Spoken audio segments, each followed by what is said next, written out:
suis Étienne Guillot, ingénieur de recherche au CNRS. J'appartiens à l'Institut de neurosciences cognitives intégratives d'Aquitaine à Bordeaux et j'y suis responsable de la plateforme d'analyse du mouvement qui est un plateau dédié à l'expérimentation humaine. Je m'appelle Tess Bonnard et je suis en première année de doctorat au sein de l'Institut des neurosciences cognitives et intégratives d'Aquitaine dans l'équipe Motopsine. Mon sujet thèse s'intéresse au système vestibulaire dans des conditions de gravité modifiées et au mal des transports.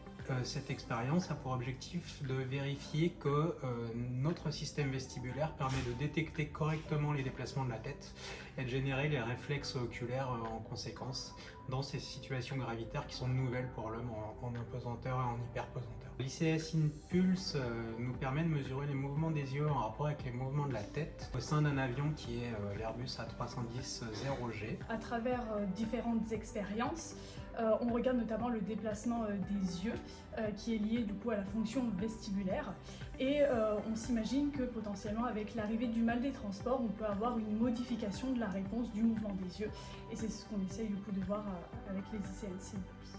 Le système vestibulaire, pour ma recherche, on a deux grands axes. Le premier, c'est de voir comment l'effet de différentes gravités va affecter ce système, et c'est pour ça qu'on utilise donc des vols paraboliques. Et le second objectif, c'est de regarder comment l'arrivée d'un mal des transports peut également altérer du coup les réponses du système vestibulaire.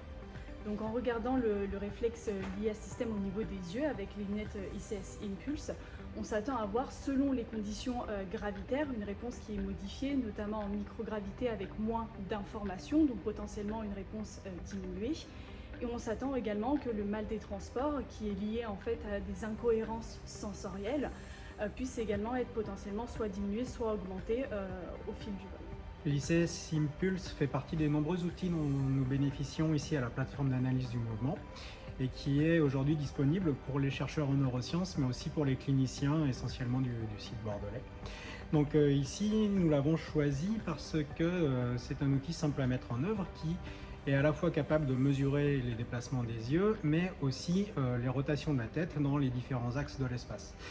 C'est une paire de lunettes qui est légère, qui permet à la fois de voir ce qu'il y a autour de nous, mais aussi de masquer, si l'on en a besoin, ce qu'il y a autour de nous en mettant les participants dans l'obscurité.